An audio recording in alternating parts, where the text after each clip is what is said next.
12 years ago, I worked at a small cafe in my village. I was 19 years old and I worked there every day after school. I served coffee and cakes and I liked my job. I met many people there. There was a man who came to the cafe often. His name was Alex. Alex was the son of a rich family, and he owned a car repair shop. He was 26 years old, with dark hair and a charming smile. All the girls in the village talked about him. Alex always sat at table number 5. He always ordered black coffee, and he always left a big tip. He was nice to me. He would say, "This is the best coffee in the village." This made me happy. My father did not like Alex. He thought Alex was better than everyone. My father said, "Stay away from him." My older sister Clara also warned me. Alex dates a girl for 2 weeks, then he finds a new one. He broke my friend's heart. But I did not believe them. Alex seemed different with me. He looked at me in a special way. He remembered things I told him. He asked about my dreams. No one else did that. One day, Alex asked for my phone number. My hands shook as I wrote it on a napkin. That night he called me. We talked for 2 hours. He asked about my life and he told me about his travels to big cities. I had never left our village, so his stories excited me. The next weekend, Alex invited me to a music festival in the next town. I told my parents I was going with my friend, Emma. This was my first lie to them. I felt bad, but I wanted to see Alex. The festival was amazing. There were bands playing on 3 stages. People were dancing and singing. Colored lights flashed everywhere. Alex held my hand the whole time. I felt grown up and special. "You look beautiful tonight," Alex said. Blushed. No one had called me beautiful before. After the festival, Alex suggested we go to a cabin his family owned by the lake. "It's too late to drive back," he said. "We can watch the sunrise over the water." I hesitated. I was supposed to be home by midnight, but the thought of watching the sunrise with Alex was too tempting. I sent a message to Emma, asking her to cover for me if my parents called. She agreed but added, "Be careful." The cabin was small but nice. It had one room with a fireplace. Alex made a fire. It was cozy and warm. We sat on the couch and talked. Alex put his arm around me. I felt nervous but happy. "I have liked you since the first time I saw you at the cafe," Alex said. He leaned in to kiss me. His lips were soft and my heart raced. Then Alex changed. His kiss became harder. His hands moved all over me. He pulled at my clothes. I pushed him away. "Stop, Alex. I am not ready for this," I said. His face darkened. "Don't be such a child," he said. "Why did you come here if you did not want this?" "I came to spend time with you," I said. "To talk and watch the sunrise." Alex laughed. It was not a nice laugh. "Talking and sunrises. That's not why people come to cabins," he said. He tried to kiss me again. I turned my face away. Alex stood up suddenly. "Fine," he said. "If you want to act like a child, I will treat you like one." He grabbed his keys. "I am going back to the village. You can find your own way home." "Alex, please," I said. "It is the middle of the night. We are kilometers from town." "You should have thought of that," he said. He walked out the door. I heard his car start, and the sound faded as he drove away. I was alone in a strange cabin. It was 2 a.m. Had no car. There was no bus until morning. My phone had no signal in the mountains. I was scared. I cried for a while, then I got angry. Why did Alex treat me this way? Why did I not listen to my family? I decided to walk to the main road. Maybe someone would drive by. The night was cold. I only had a light jacket. The forest was dark and full of sounds. Owls hooted. Branches cracked. Every shadow looked like a dangerous animal or person. I walked for an hour before reaching the main road. No cars passed. My feet hurt in my thin shoes. I kept walking toward the village. I walked for 3 more hours. The sun was rising when I finally saw the village lights. My legs felt like stones. My feet had blisters. I was tired and hungry. I did not go home. I went to Emma's house. She opened the door, still in her pajamas. When she saw me, her eyes went wide. "What happened?" she asked. I told her everything. She hugged me and made me tea. She let me sleep in her bed while she called my parents. She told them I fell asleep at her house after watching movies. The next day at the cafe, Alex came in like nothing had happened. He sat at table 5. He ordered black coffee. He smiled at me. I spilled his coffee on purpose. "Oops," I said. "Clumsy me." Alex got angry. "Watch what you're doing, stupid girl," he said, loud enough for everyone to hear. My boss, Mrs. Lee, heard him.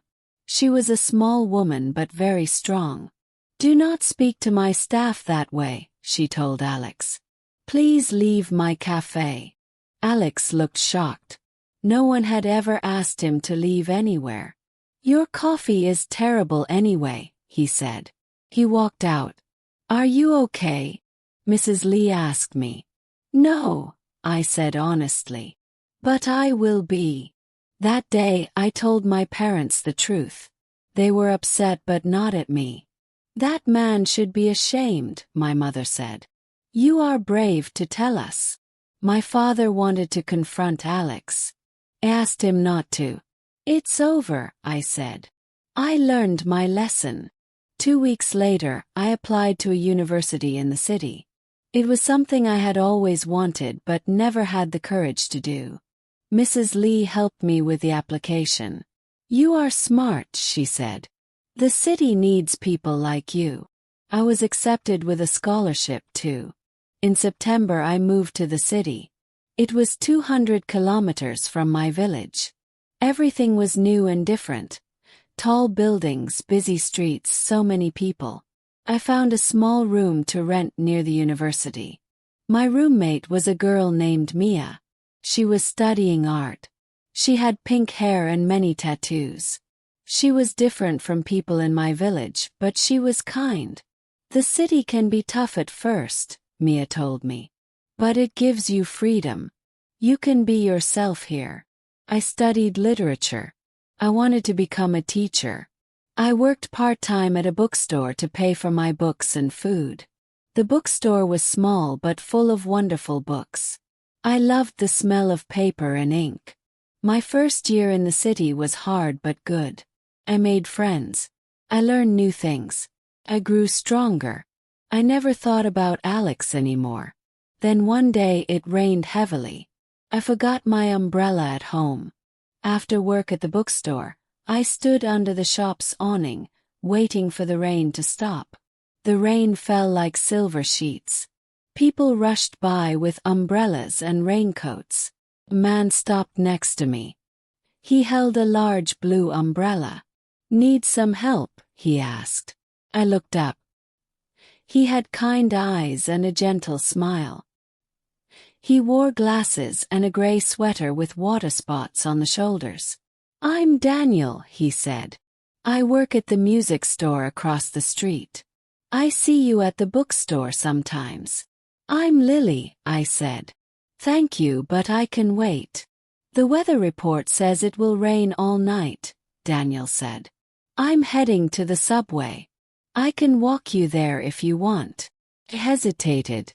After Alex, I was careful around men. But something about Daniel felt safe. His eyes were honest. His smile wasn't trying to get something from me. "Okay," I said. "Thank you." Daniel held the umbrella over both of us. He was careful to give me enough space. We talked as we walked. He told me he taught piano at the music store. He was 24 years old. He moved to the city 3 years ago. Do you like books? He asked. I love them, I said. They're like friends. I feel the same way about music, Daniel said. Each piece tells a story. At the subway, we discovered we took the same line, just in opposite directions. Before we parted, Daniel asked, would you like to get coffee sometime? I thought for a moment. I prefer tea, I said. Daniel smiled. Tea works too. There's a nice tea shop near the bookstore. I know the one, I said. Wednesday after work. Daniel asked. Wednesday it is, I said. On Wednesday we met at the tea shop.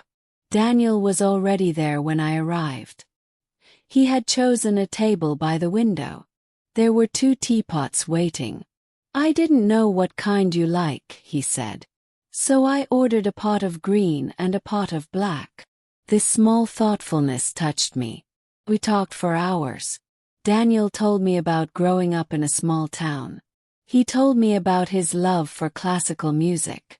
He told me about his dream to compose his own pieces one day. What about you? He asked. What are your dreams? No one had asked me this since I came to the city. I told Daniel about wanting to teach literature to children. I told him about my favorite books. I told him about writing my own stories sometimes. Will you show me your story someday? Daniel asked. They are not very good, I said. I'd still like to read them, he said. After that day we met often. We went to museums and concerts. Daniel introduced me to classical music. I introduced him to my favorite authors. We explored the city together. Daniel never pushed for more than I was ready to give. He was patient and respectful. When he held my hand for the first time, he asked if it was okay. When he kissed me for the first time, he was gentle and sweet. One day, Daniel did not come to our plan meeting. He did not call or message. I waited for an hour, then went home, feeling worried and sad. Had I been wrong about him? 3 days passed with no word from Daniel. I went to the music store. His colleague said Daniel was not working that week. No one would tell me why. A week later, there was a knock on my door. It was Daniel. He looked tired. There were dark circles under his eyes. I am sorry, he said. My mother had a stroke. I had to go home right away. There was no time to tell you. There was no phone signal in the hospital. Relief washed over me. He hadn't abandoned me. He had a real reason. Is she okay? Yes. She will be, Daniel said. But I need to visit her more often now. I hugged him. I was worried about you, I said. I missed you every day, Daniel said. I realized something important while I was away. What? Yes. I love you, he said simply. Those 3 words scared me. The last time I thought someone loved me, I ended up walking alone in the dark. But Daniel was not Alex. Every day, in small ways and big ones, Daniel showed me what real love was. You do not have to say it back, Daniel said. I just wanted you to know. But I did love him. It had grown slowly, built on respect and kindness and shared joy. Not the wild excitement I felt with Alex, but something deeper and truer. I love you too, I said. Years passed. Daniel and I finished university. I became a teacher at a primary school. Daniel opened a small music school. We moved in together. Our apartment was filled with books and music. 2 years later, Daniel asked me to marry him.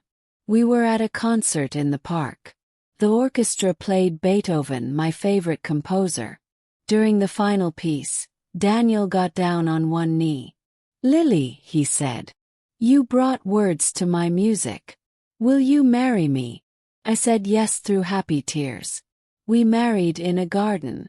My family came from the village. Daniel's family came too. His mother was in a wheelchair, but she was smiling. Mia was my maid of honor. She still had pink hair. Now I am 31 years old. Daniel and I have been married for 5 years. We bought a small house near my school. We have a piano in the living room and bookshelves on every wall. Last month I found out I am pregnant. When I told Daniel, he played a new piece on the piano. I composed it for our baby, he said. He or she will grow up surrounded by stories and songs. Sometimes I think about Alex. My sister told me he still lives in the village. His car repair shop failed. He drinks too much now. He had 2 marriages that both ended quickly. He is alone. I don't wish him harm. I hope he finds peace somehow. Without that night at the cabin, I might never have found the courage to leave the village. I might never have met Daniel. I might never have found my true self. When it rains, Daniel and I still share that blue umbrella. We walk together under it, talking and laughing. The rain falls around us, but we stay dry and warm together. Life is not perfect. We have problems like everyone. We argue sometimes. Money is tight sometimes. But we face everything together, with respect, with kindness, with love. I learned that one bad experience does not mean all experiences will be bad. I learned that real love does not hurt or scare you. I learned that sometimes you need to walk through the dark to find your light. If you're watching this and going through hard times, remember, this pain is temporary. Storms pass. There's sunshine after rain. Trust yourself. Be patient. The right people will come into your life when you are ready. Thank you for listening to my story today. I hope it brought you some comfort or inspiration, along with helping you practice your English. If you enjoyed this journey with me, please consider liking this video and subscribing to our channel.